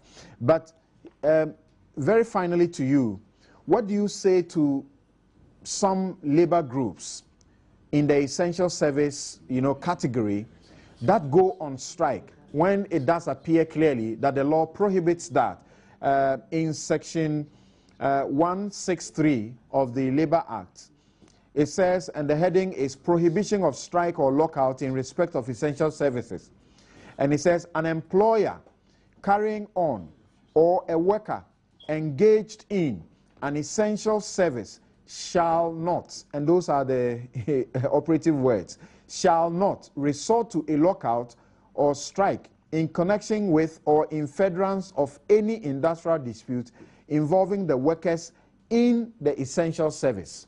How come we still have doctors going on strike? You may be right in quoting what is the law, but the same law also provides that matters affecting essential services, workers in essential services, will be handled with dispatch. So if you don't Yes, a maximum of 20 days it should be dealt with. Sorry? I said a maximum of 20 days it should be dealt with under compulsory arbitration. Yes, I'm saying that if they are not supposed to go on strike, then there's another factor which says that matters affecting essential services people will have to be handled with dispatch. Right. So if you don't handle with dispatch and for years you'll be delaying unduly, that might have contributed to what it means. So it belongs from all the parties to negotiation to respect the dictates of the law and other related matters. All right. Thank you very much, sir, for your time. Is there a question to Mr. Kofi Asamoah? Okay. Thank you very much, Mr. Kofi Asamoah, for your time, sir. Okay, so that's the Secretary General of the TUC. Yes, Egbert, what's... I see a certain absurdity in this section 163 that you just read. Apart from what Mr. Kofi Asamoah just said. I mean, employers are precluded from locking out staff. Yes. So an essential, let's say, facility like the Akosombo Dam, there's a labor unrest. Management sees that, look, there are, at least within the worker ranks, there is a certain group that wants to come and actually even, detonate a bomb at the place. Will it be wrong for management to lock out and invite the police to safeguard the facility? So much as it is there, whole and everything, I always see that we must have a common sense approach to these things. The fact that we've cast these things in black and white and everything, Lord, doesn't mean that to the letter, that is what will happen. You are talking about well, let me just... What you are talking about is Charles, no. I suspect that, an observer, someone listening will say, Egbert should be the last to be heard to be suggesting that people should not obey the law. Exactly. I mean, there are serious consequences if we disobey the law. You see, take for example the police. They decide to go on strike. Yes. You can imagine the chaos that will have in society. And it's only the law that protects all of us. So for one to be suggesting that we can disobey the law, it baffles me. But the point is this. Members of the prison service attempted some time ago. Exactly. But the only reason they do not embark on strike action is because they obey the law. And then there are serious sanctions that will take place if they do not obey. It would appear to me that when you come to the other essential services, especially the medical field, those sanctions are not imposed. And so they will keep on embarking on such strike action. For purposes of elaboration, you see, it is not only hospital and medical services that are essential services. No, but you see that we should also understand that the police and the others, they are specially catered for. This law does not apply to them. Exactly. The labor law doesn't apply to them. That is true. That notwithstanding, they are still workers. Right. And what the critical issue we are pushing now is that let us obey what the law says. It is not as if the doctors have no remedy in the law. And for that matter, they are last resort to strike. There's a remedy. It is true that under the law, essential services issues are to be handled with dispatch. That is correct. There is a procedure therein. This procedure it's not the case that it is only the employer who will trigger it. The employees too can also trigger it. But you have the situation where the employer is not triggering it, the employee is not doing the same, so we are all involved in that kind of illegality. And the procedure is that if there is a dispute that arises, yes, within 3 days, yes, they ought to bring it to the Labour Commission for compulsory arbitration. And the Labour Commission within 14 days or so will go through the process. An award. And the point is this, that you have the situation where government is not bringing a complaint. The doctors are also not bringing a complaint. So both parties are guilty. The doctors have issued a press release indicating that they are likely to go on strike if these things are not done. You see, the thing is this. That's not proper Labour notice. Commission, no, that's not notice. Labour Commission is not a policeman going through the byways of the cities of Ghana to see where is a dispute so that I can invite the parties. There must be a complaint before National Labour Commission to invoke the processes. I see. If you are supposed to rely on media reports, which newspaper, which media house will you rely on as a basis for saying that there's an industrial dispute here? Any of them. Yes. Any of them. Yes. Council, you know what? If you quite remember, I told you earlier that the last 4 years, you can go to a Labour Commission or you can come to our office. I'll give you details of letters, notices we've sent to the National Labour Commission on this conditions of service thing being an outstanding thing that ought to be resolved. And nothing has happened. And you see, please, Kofi, please.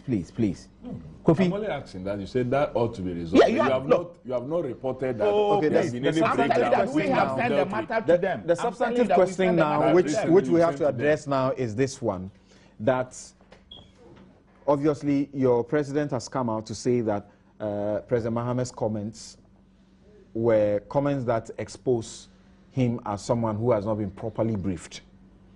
Are you going back to the negotiating table? Okay, let me address this quickly. But before, let me say a quick thing. You see, this so-called essential service system, I think that if I go by my understanding of issues and the way things are being done practically, we've turned it from one of an essential service to essential servitude for the doctors. Essential servitude? Yes. Please, Kofi. The days of slavery are far gone. You see, the law stipulates that you give me conditions of service. You don't. I report the matters to the institutions of state. Nothing happens. I give you notices, you don't do anything. And at some point you want to tell me that I should sit back for you to hide under that umbrella, not resolve the issue. Are you going back to the negotiating table? Now, let me go to this 2016-2015 bit. Right. The issue is this. Last I said I didn't want to banter the president. But I'm sure the people of Ghana have spoken. Those who have ears, I'm sure they have heard. Now, when we went into the negotiation, I think that now that they are leaking everything to you, go and look for the ground rules. Government, they are not leaking everything yes, to me. Government, some of them we intercept. Please, government and us, the union, we signed onto a document. Okay. That document stated that once we finish negotiation and sign, it becomes binding.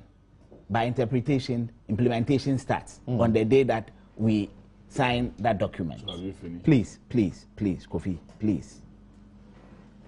This was something that we did not force government to sign. Both parties went through the ground rules. We corrected what we thought wasn't right, what we think will give people the leeway to handle issues, and we agreed on this. So that was the position when we started the negotiation. Then at some point, government came in and said, no, even though we've signed that it will be implemented the very day we sign, as in it becomes binding, we think that we are in a difficult situation.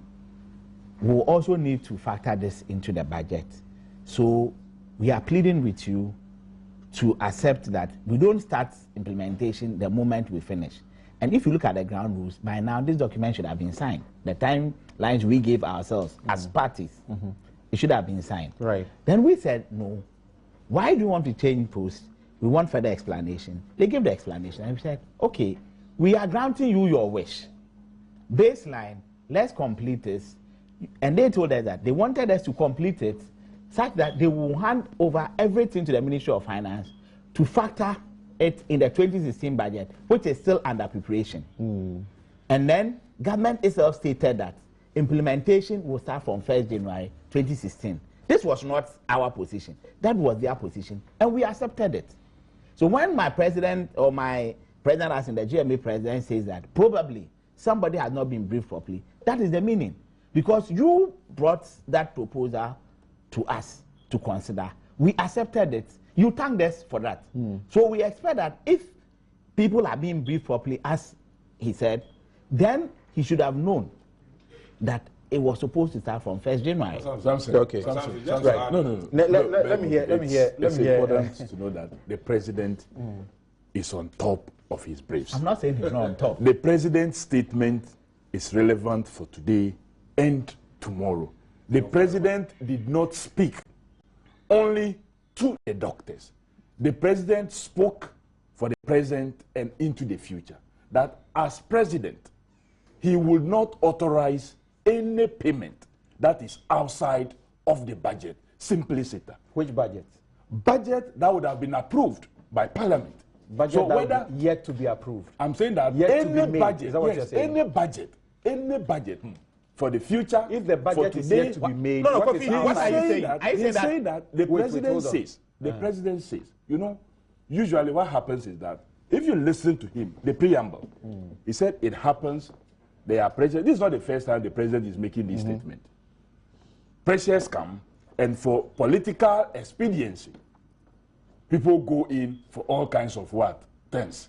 Oh, accept, let's do this, let's do that. Then it kicks the budget out of order. Then we sink again. The idea of introducing single spine is to have some kind of collective negotiations, group negotiations, so you don't deal with the splinter groups, as he said, 11 other professional groups waiting possibly to be dealt with as individuals. And he thinks that that is not the way to go. The single spine project is to be able to bring all these under one negotiations, as we have in the Public Service Joint Negotiation Committee for Category 2 and 3 allowances. So the president made a statement that you don't overly engage just one group. When you do so, you now have to spend all your time negotiating with other individual small groups. He doesn't want that to happen. So let's use the principle and the policy of the single spine, so that the joint negotiating that is going on will carry on. 2, whatever payment that will have to be done, whether for 2015, 2016, 2017, 2018, 2019, 2020, insofar as he remains the president, he will not do payments outside of the budget. That statement was not only in reference to what? The Today Doctors Strikes and their demand. And indeed, what worries many a person is that if doctors themselves know too well that what all they are asking for, they have accepted to take it from January, why the rush in announcing a strike action when negotiations have not broken down?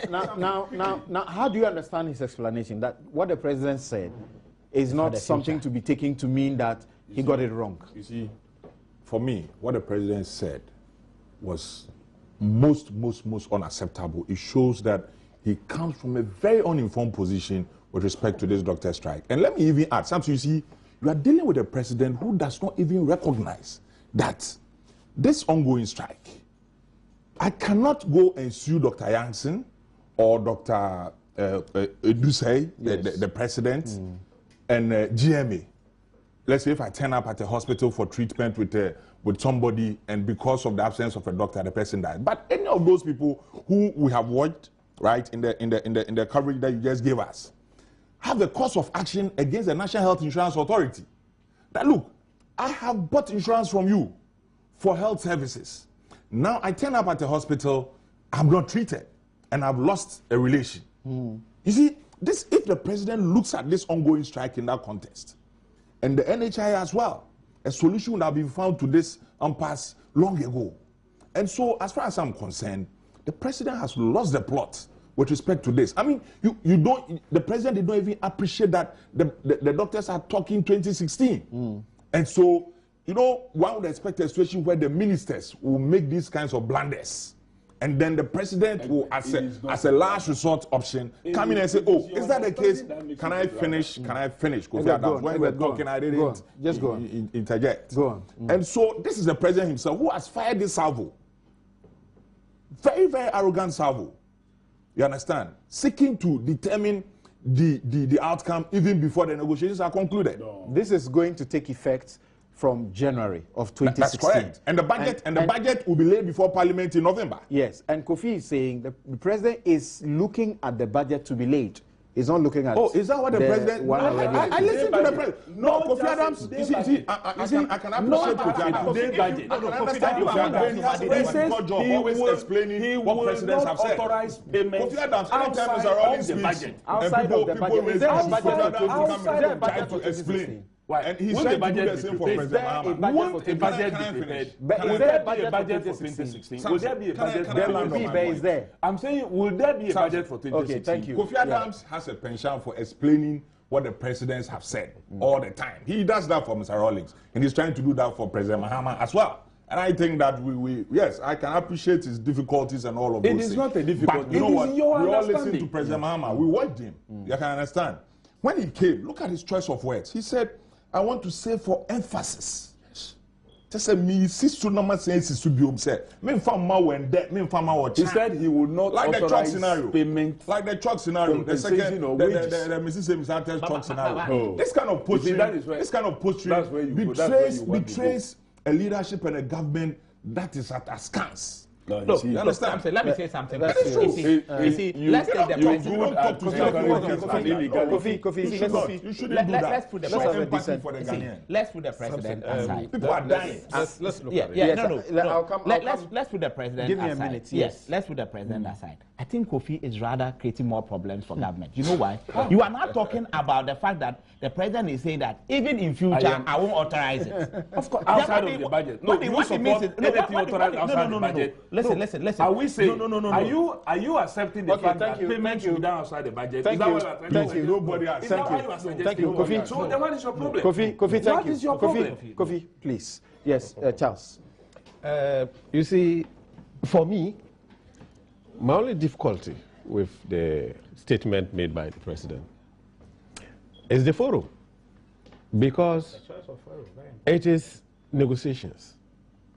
And if what your negotiation position is made outside the negotiation table, that can have problems for the negotiations. What was that mean that you have declared your But the position? issue had become a political football. Exactly, but the whole thing has now been politicized, and they are now looking at the real aspect of it, and making the president appear as if he did not know what he was doing. I see. But the president was stating their position as government. Okay. But perhaps the forum was not the right forum. I hear you. But shortly, very briefly, the point about the GMA and the fact that they have a bargaining certificate. You've heard that argument at the academic level. What exactly is it about? It's a very technical argument, but it's a good one.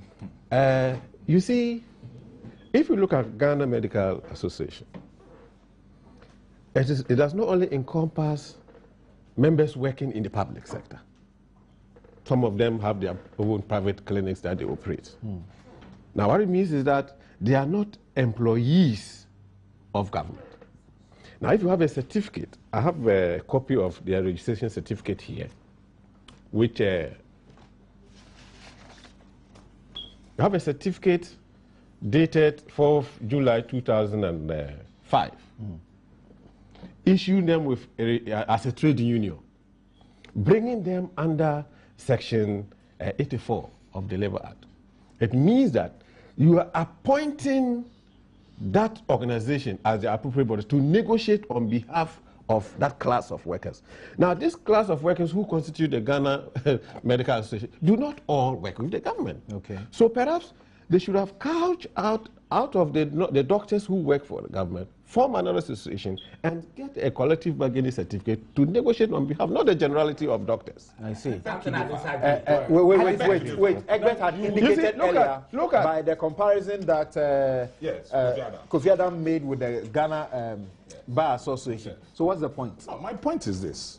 Have you seen any doctor who is a member of the GMA working for a private operator of a hospital going to government that pay my salary that way? So really, it is much ado about nothing. It is within the Ghana Medical Association. There is a group of employees who work for government. They alone benefit from that. You cannot. You should not go and negotiations being led by the president of the GMA, by the general secretary, by officers of the association.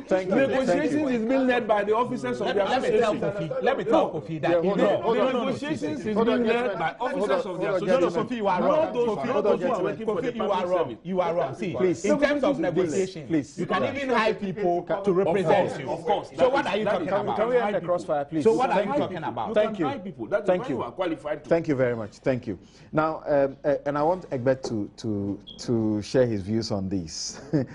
What do you say? For example, you say? He has not. He has not. Try him in courts. You regret. But you have thrown your teaching. Yes. You have thrown your teaching away. You have thrown your teaching away. Okay. Anyway, let's go on. I mentioned earlier to Mr. Kofi Asamoah that here we are, the police. We know that by CI 76, which came into effect in 2012, they have their categories 2 and 3 allowances. The Judicial Service, we understand, also have their categories 2 and 3 allowances. Meanwhile, the Fair Wages Commission's position, which is that of government, is that these allowances ought to be determined under the single spine salary structure. On the basis of that, they have a new proposal a counter proposal to the GMA, accepting some of what they have asked for and rejecting some, and varying some, in that they say that categories 2 and 3 should be subject to the major negotiations, which Kofi Asamoah spoke about. Is that fair? Yes, I think that, you see, Samson, no matter how you compartmentalize all these things, at the end of the day, it is ability to pay. You understand? You want this thing to be done holistically, as maybe the president seemed to suggest. But Samson, long term, you also look at, let's say, the various trades or professions and what they feel at the time. Is it the case, for example, that doctors are now negotiating for new conditions of service? Is it not the case? Yes, it is. Yes. But the other sectors, or some of them, time is not yet up for them. So if someone's time is up now, and you want that person to wait for all conditions of service to expire before that is done. Charles, do you see that this aspect may prolong the situation? Yes, you see, the doctors are in for everything. Yes. And if you are able to deal with the issues conclusively and permanently for now, we may just be postponing the subject matter to another period. Very subsequently, we'll be having the doctors on strike again. Whereas we could have just dealt with it conclusively and resolved the I'm issue taking once and for all. brief from the two of you on these issues. Look, Kofi, sorry, forgive me. Now, Egbert, I've heard you say that the malpractice allowance, for example, you didn't agree with. Government doesn't agree with them. Government says we are not accepting that. I agree with that they should government on insure this themselves against malpractice. Yes, Is that fair? It is fair. Charles? I think so. You see, the point is this. The government should not be responsible for your negligence, however called. You should be responsible and should ensure yourself. It is not for government to be responsible. The famous Cassidy, Lord Denning. Yes. So I think what I'm saying is that eventually it will go to, it will go to the employer. Sure, but you are looking at... very recently, the UK, that law has been extended to even to catch an independent I agree contractor. with you. Let it stay that way. Let it stay that way. You understand? Because in England, for example, there is this case of Adomakun. I think the person was Ghanaian. Ghanaian doctor, yes. An anesthetist. And then he did something in the course of surgery. And in the end, whatever homicide, culpable homicide, even came in. You understand? Such a strike of the law. You want the state to take care of it? Cannot be. There's no value you can place on human life. So depending on the person who lost his or her life and his competencies in life, it can go into millions, for example. And you can, they asked for some amount that was a certain percentage of their salary for continuous professional development. That's been rejected. What continuous professional development? You see something? I think that in this era where we are even looking at e-medicine, you understand, and all the rest, every government hospital should have very sophisticated, what do you call it, internet, access, for example. So situations crop up, a doctor can easily go online and all the rest of that to check those. At this level, we know some of them sacrifice their own personal resources to set up all these things. But you see something, no matter what the state would do for a professional like a doctor cannot say that everything from sleeping to waking up to going to work should be taken care of by the state. No, it cannot be the case. So let's look at them. I, for example, have the state agrees that the postgraduate studies, yes, if they have a course that is properly approved, state will pay for it. Yeah, but the West African College of Surgeons and Physicians is around. Nurses also have the same thing. Yeah. I'm yet to see if the pharmacists have. Okay, they also have. So all these things, are good. But I'm saying that even that one, it cannot be the case that if 20 doctors this year want to do postgraduate, government should take up the tabs. That's what you say, when approved. When approved, yes. So it can be that for nationwide, they can look at it and say, this year we can afford 5. So it's good that one is accepted. It is good. It is good. I mean, why? They need to, improve, on themselves. And then also, we as lawyers, we have continuing professional education. Yes, we do. Yes. So why can the doctors also not have, the GMA not do that kind of arrangement where when they go for the annual conferences, segments of it will be used for continuing professional development. So you do it on site. You all know that, when it comes to orthopedic surgery, you pay for it yourself. Yeah, this is the latest trend that has come. You understand? Because we pay for it ourselves. We pay for it ourselves. Whether you're subsidized by the... Let me tell you. He's hybrid. Yes. He's hybrid. Let me tell you. You know what? Just hold on 1 minute for me. The foreign medical services that they need, certain politicians get them, certain Article 71 officers get them. That one too has been approved for them, that yes, you get it. Yeah, but you see, much as in principle, it is okay. I think that the state or the government should bow its head in shame for acceding to that. Because all that is being said by them is that oftentimes medical reviews, you understand, we are asked to accompany one big shot or the other outside. Air ambulance, so a doctor has to be put on. The question is that why are we not working to have these external facilities which we have to fly to all the time here in Ghana? The doctors are taking advantage. They are sending a message to the government that as long as you rob the ordinary Ghanaian of quality medical services in every sphere of medicine, and you have to fly people out. But admittedly, it is not every case that is flown out that is political. For example, I always mention Dr. Marianne Okai. She got some kind of condition on the job. She had to be flown out. You understand? Yeah, those are acceptable. I intend to come to you. I beg you. I intend to come to you. I beg you. Your time will come. No. Wait. Let me say something. The tax exemption they are looking for their vehicles has been denied because that is a policy that's been abolished by the state. Just hold on. Let me put this on record. I dissociate myself from what you are doing. I have not invited you to discuss anything. No, I'm here. No, I'm not invited you to discuss anything. Yes. Please. I am part of this panel. Yes. Listen, I dissociate myself from what you are doing. Two, I think that this is not also going to help the negotiations anyway. And I'm even wondering whether as a country, we've even learned a lesson. You leaked a document less than a week ago. Everybody basically has condemned it.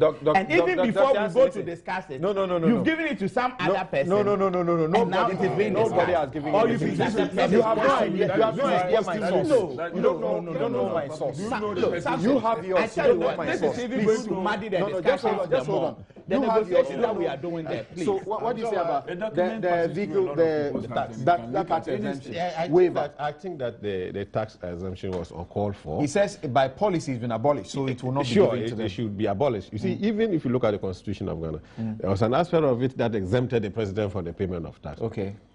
When the recommendation from the Constitutional Review Committee came, it was suggested that be removed. Okay. Because the number one citizen of the country, he should show the way. And if teachers and other workers who work at that low level pay tax, what is it? Why should the doctor be, asked not to pay tax? So I think that it should be abolished and remain so. They ask for special risk allowance. They are not getting that. They are not getting what? At least they should get a bit. They ask for 20% of their basic salary as special risk allowance. Some of these things is about the quantum. If it's just for the significance of it, why 20? Why not 5? Why not 10? So the quantum is what we would look at in dealing with some of these allowances that are being sought out. But all of this is semantics. It's all about how much you want to take home.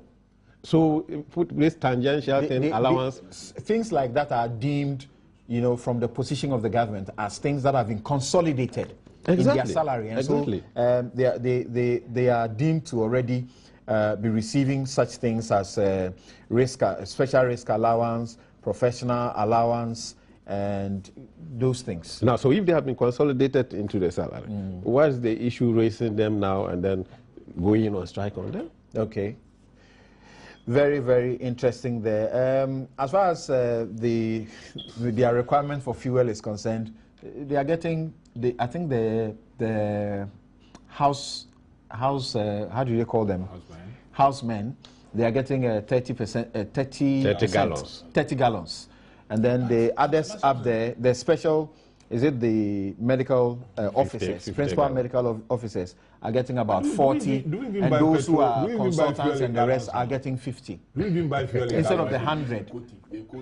We just go and say, give me so much. Or so little. So you want us to say so much in the agreement? Yes, we must see. But you remember the accommodation allowance, we were talking about it here, that since Article 71, people were pegged at 20%.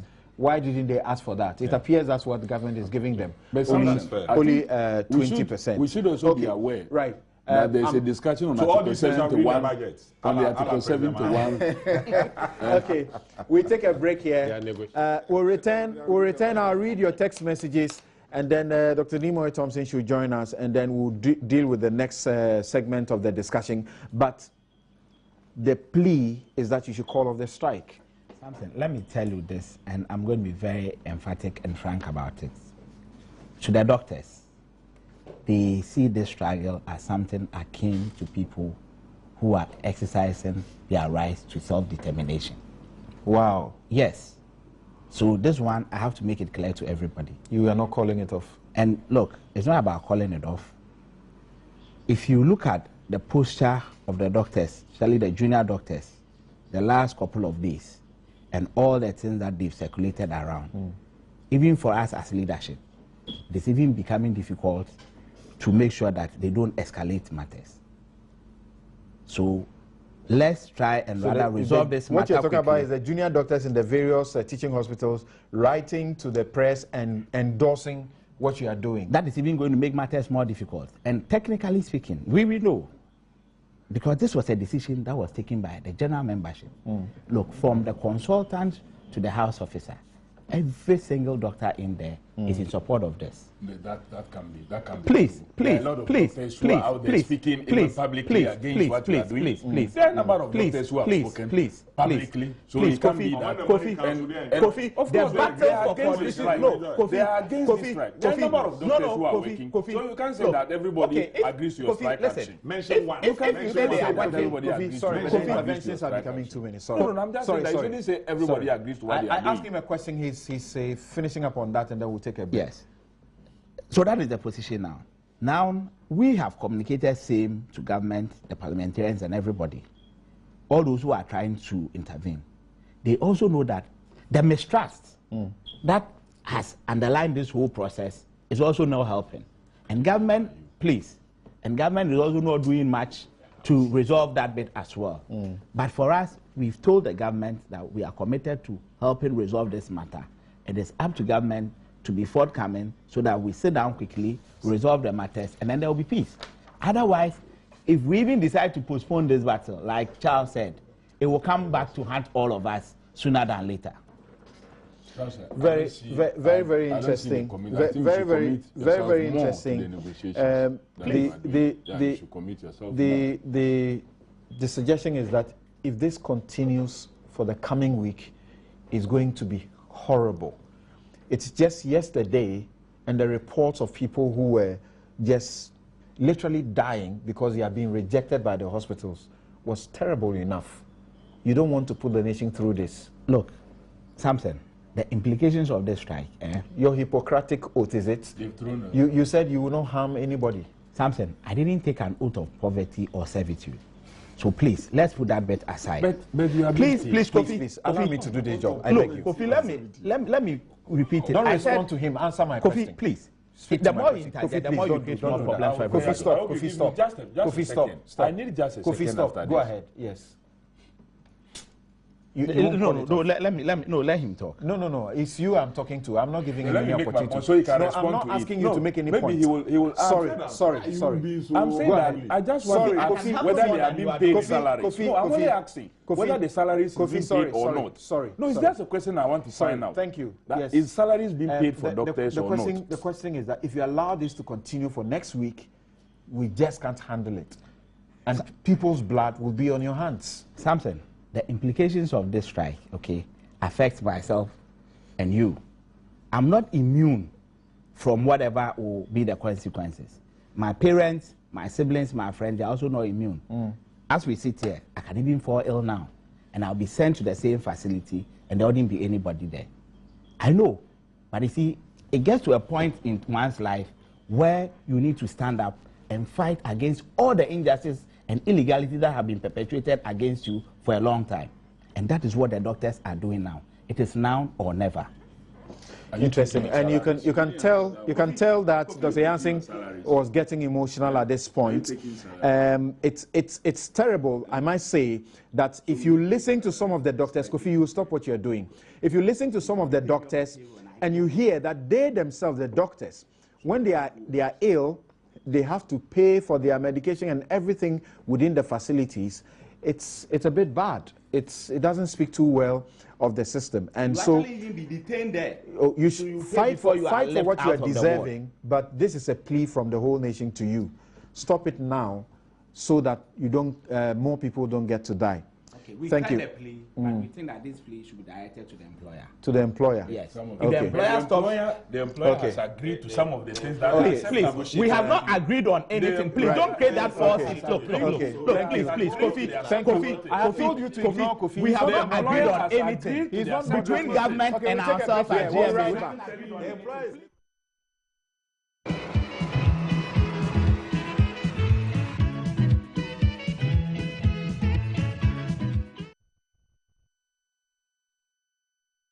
You're welcome back. Thank you very much for joining us. And this is Newsfile, your most authoritative news analysis show. Is brought to you by Bank of Africa, MTN, Sasso Spray, Star Assurance, Lipton Tea, and Yum Vita. Now, I read some of your messages that concern this issue, the doctor strike, and then we will now move on to deal with a 40-year plan for Ghana, and tell you the other perspectives that are coming in as far as persons like Professor H. Kwesi Prempeh are concerned. They think that we don't need it. You must have heard Imani's Franklin Kujo say, forget it, it's not important. All you need is to implement the little things that we have that to take care of. This one says, who has the mandate to determine conditions of service, the employer or the employee? The GMA leadership erred. They ought to have demanded one thing at a time. Can we all claim better conditions of service at a go? From Cletus in Afram Plains. Government communicators keep blaming doctors and nurses for going on strike, but none has given any positive responses on the part of government to settle the matter amicably. This one says, I would like to know whose job it is to update the president on current situations in Ghana. This is from Peter in Takrady. And Peter, I join you in that worry, particularly because we have had the president seem to give deadlines that have failed and all of those things. And now talking about a budget that Kofi Adams is doing just the impossible to rationalize. This one says, it is only in Ghana that an employee goes on strike because of future conditions of service and not the current conditions of service. Okay, T-Smart in Wetlands. And then, while doctors need fuel to save lives, government communicators use fuel for free. What exactly are our priorities as a nation? Doctors should not be employees of the government. They should quit. Agree professional consultation rates that will apply nationally for every grade and specialization, and offer their services to any private or public sector facility willing to pay them. That's what other professionals do, and they make a living largely independent of many states. This is quite a long one, but I'll read some part of it. It says that our leaders, MPs, politicians, CEOs, and other heads of institutions have put their well-being, welfare, present and future comfort at the helms of affairs. The ordinary men and women do not form part of their roles as leaders. They fly abroad to South Africa, Europe, and America for treatment, and they even go with doctors from here. Why can't we improve the healthcare system? Okay, Egbert Faber was just saying that by importing the modern health care equipment and other necessary gadgets. No, they prefer to buy 4x4 cars, aircraft for their own comfort. What laws can stop them from this unpatriotic practice? These are some of the reasons why things are getting worse. Teachers, nurses, doctors, pharmacists, midwives, lecturers are as important as the politician, and some of these professionals, when they become MPs, forget to fight the cause of their colleagues. When only strikes can make a slight difference, I rest my case. And doesn't want his mouth to be a gun. All right. So thank you indeed for all of those messages that you have brought in. And the police want me to let you know that there are conditions of service that have been put out there. You should not be deceived by them, because they barely get 90% of what has been published, even though that is what they are due. Some of them say what they get is far less than even 90% of what you find in their conditions of service. Well, let's give it to the doctors and then don't implement it and see what happens in that regard.